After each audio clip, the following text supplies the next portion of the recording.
Hello, welcome back to today's Wrestling. So today's video is what should WWE do with the Fiend, and this idea was suggested by the Ultimate Wrestling fan. So shout out to him. His channel's link will be in the description below. What should WWE do with the Fiend? Now, if they involve Goldberg with the Fiend again, the Fiend is ruined. Imagine the Fiend is ruined. So Goldberg defeats the Fiend, but John Cena can't. The most successful WWE superstar, John Cena, can't defeat the Fiend, but Bill Goldberg can. I don't know how that makes sense at all, but I hope Goldberg doesn't come anytime soon. So what should WWE do with the Fiend? I think around 100 WWE or Universal Championships will be involved. So first of all, give the Fiend the WWE Championship. Right now we know he's gonna have a feud with Randy Orton. Give him the title. Give the Fiend the WWE Championship. I think he'll be an amazing WWE champion. I think better than probably Drew McIntyre. I know how good Drew McIntyre is a champion, but I think the Fiend, if you give him around a 300-day reign, probably make him lose in a triple threat, then or maybe a fatal 4-way, then it would be awesome. Just give the Fiend the title. I think he can do amazing stuff. Obviously, Bray Wyatt controls the Fiend. Like literally, he decides what the Fiend does in WWE. I think giving the Fiend the title would be amazing. Making the Fiend lose to Randy Orton.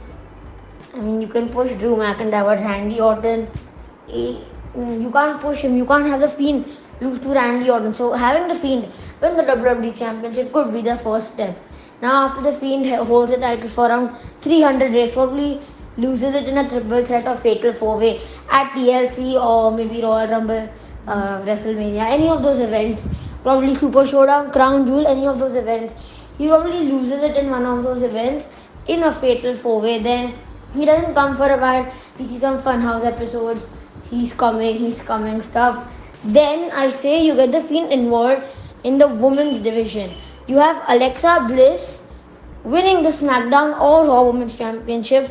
SmackDown Women's Championship would be more preferable with Becky Lynch and Ronda Rousey's returned. Like if they're going to return, the rumor that they're going to return. So the SmackDown Women's Championship would be more preferable.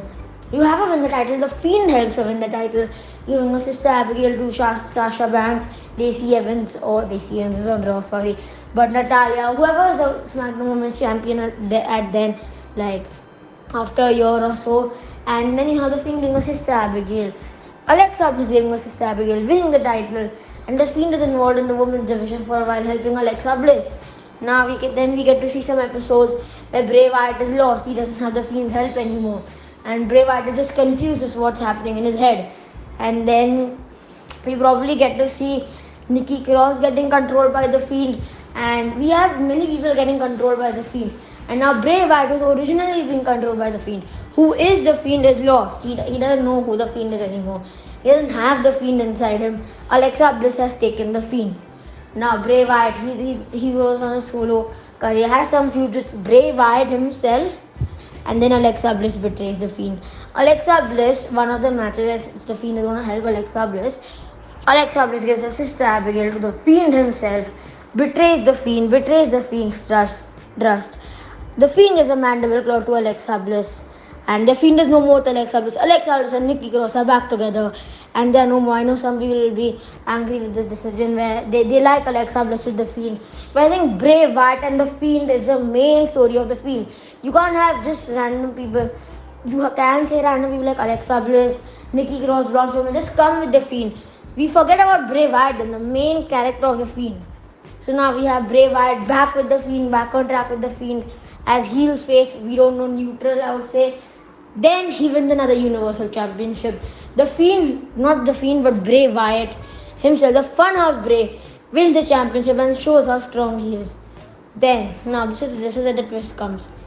Bray and the Fiend are no more, as you heard. The Fiend and Bray fight against each other, and then the Fiend fights against Bray.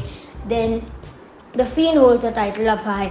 The Fiend defeats Bray Wyatt, and then Bray Wyatt says, "Come home, brother." Something like that, something cool like that to have show that the Fiend can part ways with his original master, something like that. And yeah, that's basically then the Fiend loses the Universal Championship to in a triple threat or a fatal four. I don't think you can have the Fiend have a straight loss. It will just ruin his character. Then the Fiend and Bray are back together again. They reunite, and then I would like to see Jeff Hardy team up with the Fiend and win the tag titles. Will-O-The-Wisp and the Fiend as a tag team. And I say after that, you have the Fiend retire. This will be after 2 or 3 years. Have the Fiend retire, or maybe 5 years. Just let the Fiend have probably normal shoes. Maybe against Will-O-The-Wisp itself. They turn on each other. Maybe against like just Andrade or Kevin Owens, just random people. Let him have you. Let him hunt down the WWE. Let him defeat everyone in WWE other than Roman Reigns, which has ruined Roman Reigns' character. Let him hunt down everyone in WWE. Retire. Cut the mask open. He won't pull it open. He'll cut it open, and Bray Wyatt will show himself as the Fiend. That should be the Fiend story. And let me know your thoughts in the comments below. Bye. Ha ha ha ha!